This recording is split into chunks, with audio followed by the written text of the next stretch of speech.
Infeksi saluran pernafasan itu adalah peradangan pada salah satu atau lebih komponen saluran nafas. Dalam hal ini yang paling sering adalah saluran pernafasan atas. Bicara mengenai infeksi, artinya kalau kita sebut infeksi berarti ada mikroorganisme penyebab. Yang paling sering untuk infeksi pernafasan atas adalah atau pernafasan akut itu virus, lalu bakteri juga bisa. Untuk dari segi ukuran, virus jauh lebih kecil dibandingkan bakteri. Lalu strukturnya pun berbeda. Dan untuk ciri khas karakter, virus ini untuk berkembang biak memperbanyak diri, harus dia menginfeksi sel makhluk lain. Beda dengan bakteri, dia bisa tanpa hidup di sel lain.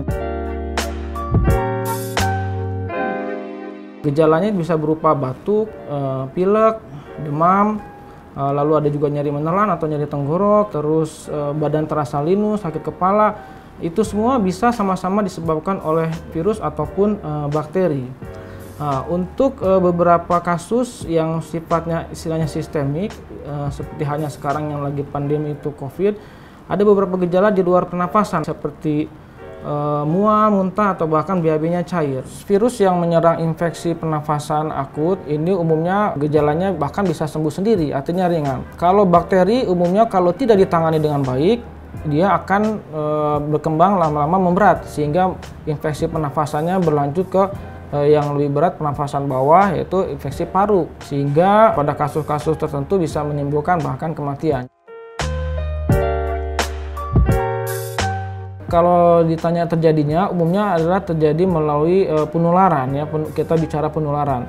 Nah, penularan ini sebagian besar dari droplet. Jadi droplet percikan kalau kita bersin atau batuk, kemudian droplet itu akan terhirup oleh orang lain. Nah, itu akan menginfeksi orang lain di sekitar. Jadi memang makanya jarak itu penting.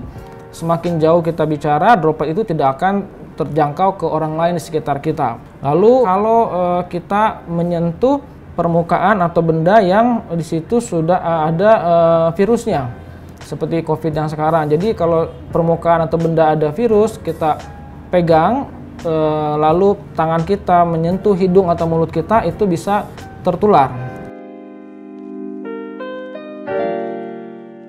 Kita bilang pengobatannya itu suportif. Suportif ini artinya seperti istirahat, lalu nutrisi yang cukup dan seimbang, termasuk asupan minum, makannya tadi, ya. Lalu obat-obat yang untuk mengurangi gejala. Misalnya kalau kita ada demam, sakit kepala, kasih untuk mengurangi demam, obat sakit kepala. Kalau ada batuk ya kasih obat batuk, obat pilek kalau bila diperlukan. Jadi semua obat-obat yang kita merasa nyaman atau mengurangi gejala. Beberapa bisa diberikan vitamin ya untuk membantu proses imunitas atau kekebalan tubuh kita, ya. Itu kalau memang penyebab utamanya adalah virus. Dan tidak dianjurkan atau tidak diperbolehkan penggunaan antibiotik bila disebabkan memang oleh virus, ya. Kecuali kalau memang kita yakin ada penyebab lain yaitu bakteri, di situ antibiotik bisa diberikan.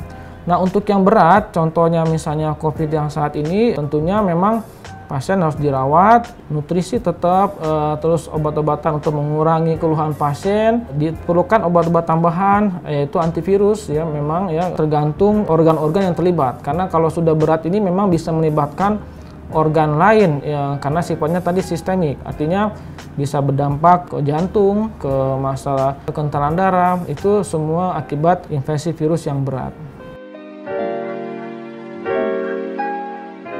Karena ini sangat infeksius, ya, jadi sudah otomatis kita menggunakan masker, lalu jaga jarak tentunya tadi, ya, dan higienis kita, ya, tentunya kita selalu jangan lupa cuci tangan untuk pencegahan kontaminasi atau infeksi. Karena infeksi ini berkaitan dengan daya tahan tubuh, kita mesti jaga kondisi badan kita sehingga daya tahan tubuh kita optimal.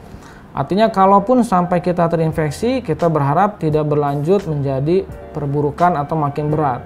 Lalu istirahat itu juga sangat penting, ya. Jadi sudah banyak penelitian kalau kita kurang istirahat itu akan menurunkan status kekebalan tubuh kita. Pada kelompok pasien yang seperti itu, dia mengalami gejala pernafasan, batuk pilek, demam, sebaiknya langsung berobat untuk nanti dilakukan pemeriksaan tambahan bila diperlukan. Ya, sekian dari saya, semoga bermanfaat. Terima kasih dan salam sehat.